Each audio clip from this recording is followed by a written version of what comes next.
Mesdames, messieurs, accrochez vos ceintures, car ce dont nous allons parler aujourd'hui dépasse le simple cadre du football.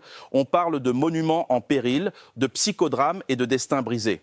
On a affaire à un Mohamed Salah en immense difficulté, méconnaissable. Mais est-ce le seul? Au Cameroun, la question brûle toutes les lèvres. Certains joueurs se sont-ils crus plus importants que l'institution, plus grands que les lions indomptables? Et comment, bon sang, comment ne pas évoquer le Eto'o Circus qui paralyse Yaoundé? Et que dire du Nigeria? Victor Osimhen, aujourd'hui, il ne s'agit plus de talent, il s'agit d'une Osimhen dépendance vitale, presque maladive. Il m'a appelé en visio, le visage marqué, et ces mots résonnent encore. C'est incandescent, j'ose même pas sortir. Vous le sentez? L'atmosphère a changé, c'est plus froid, plus glacial, moins continent, mais d'une tension électrique absolue.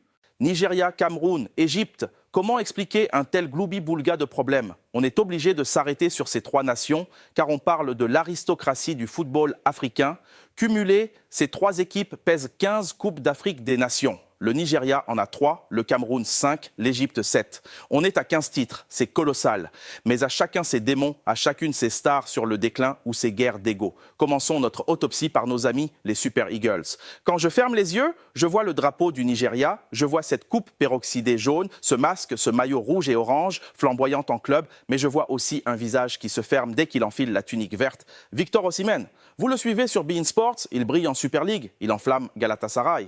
Mais on a tous vu ces images terribles lors du dernier barrage contre la RDC, sorti à la mi-temps, les nerfs à vif, furieux contre son sélectionneur Eric Schell, sorti blessé, sorti pressé. On sent que le lien est brisé, ça ne matche pas ou plus entre le Napolitain et son pays. Rappelons les faits, CAN 2021, il sort au premier tour.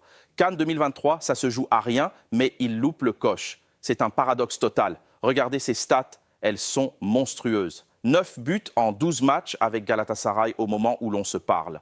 Alors, est-ce un problème relationnel, une incompatibilité d'humeur? Pourtant, quand on regarde ces matchs, même ce derby fou entre Fenerbahçe et Galatasaray, il est habité par une folie, une transe. C'est un animal. Quand il marque, c'est une locomotive qui entraîne tout sur son passage, parfois même avec trop d'énergie pour son propre poste. Alors, est-ce un problème pour le Nigeria? Je vais être clair, non. Le Nigeria sans Osimhen, ce n'est presque plus le Nigeria. Malgré la galaxie de talents autour de lui, il est le détonateur unique, le leader par le langage corporel. C'est un atout irremplaçable pour Eric Schell. Le souci, c'est cette Osimhen dépendance. Face à la RDC, le Nigeria fait une bonne demi-heure. Osimhen sort, extinction des feux, blackout total. C'est terminé. Il porte cette sélection à bout de bras, doublé face au Gabon, triplé décisif face au Bénin. Quand il n'est pas là, les résultats s'effondrent. Regardez l'histoire, qualif Coupe du Monde raté, il était blessé. CAN 2021 raté, il était blessé. CAN 2023 en finale, il était là. Ce n'est pas un hasard. Moi, j'en veux presque plus aux autres, aux Lookman, aux Simon, aux Chukwueze. En club, ils brillent, mais en sélection, ils ne hissent pas leur niveau pour compenser. Le Nigeria est son propre ennemi. S'il se concentre, c'est un outsider terrifiant.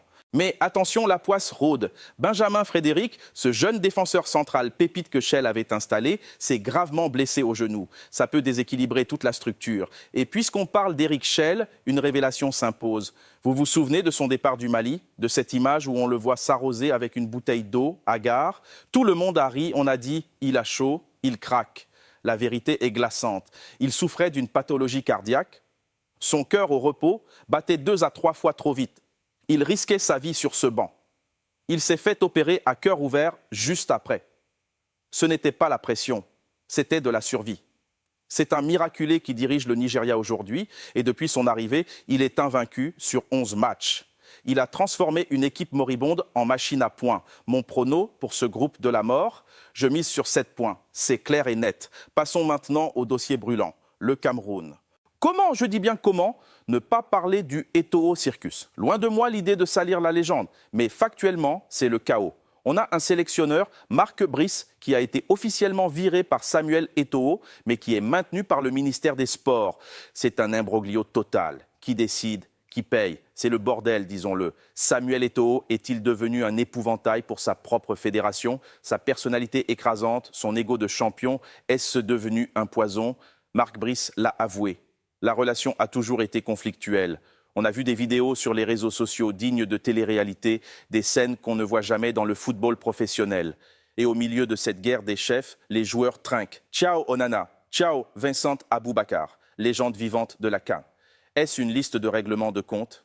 Difficile à dire, mais quand le président de la Fédé déclare « aucun joueur n'est au-dessus du Cameroun », on a envie de lui demander « et vous, président, l'êtes-vous » Peut-être que c'est la fin des privilèges, peut-être qu'Aboubacar ou Onana payent des attitudes passées. Mais sportivement, se priver d'eux, c'est un risque immense. Heureusement, il reste des talents. Brian Mbemo qui flambe en Angleterre, Carlos Baleba qui explose, le retour de Bassogog, le MVP de 2017. Tiens, 2017, parlons-en.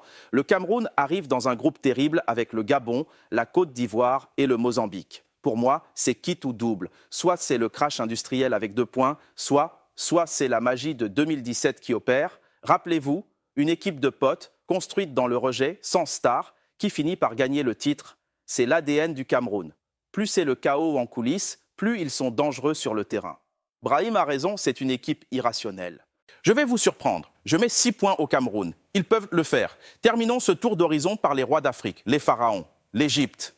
Est-ce que cette équipe est toujours aussi méchante? Et je dis ça avec respect. Ils nous ont tous fait pleurer, Marocains, Algériens, Maliens. Ils ont ce vice, cette culture de la gagne. Mais cette année, le Sphinx tremble. Mohamed Salah est en grande difficulté à Liverpool. Il n'a jamais gagné la CAN. Est-ce la fin d'un cycle ou un bain de jouvence? L'Égypte, c'est le reflet d'Al Ahly. Une intensité folle, une maîtrise des événements, une agressivité positive. Ils ont le manuel de la compétition. J'ai vu des matchs d'Al Ahly récemment. C'est effrayant de maîtrise.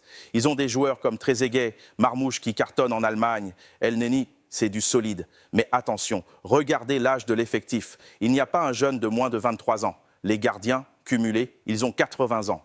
El Shenaoui est une légende, mais est-il encore au niveau? L'expérience est cruciale pour gérer les émotions d'une CAN, mais elle ne doit pas remplacer les jambes. C'est une équipe illisible, capable du pire comme du meilleur. C'est une équipe de tournoi. S'ils passent les poules, ils deviennent des tueurs à sang-froid, des zombies qu'on ne peut pas abattre. Dans ce groupe, avec le Zimbabwe, l'Afrique du Sud et l'Angola, je vois l'Égypte souffrir, mais passer. Je mets 6 points. Ils perdront peut-être contre l'Afrique du Sud, mais ils seront là. Voilà le tableau. 3 géants, 3 malades, 3 énigmes. Lequel se relèvera? Lequel s'effondrera? Dites-le nous en commentaire, le débat est ouvert.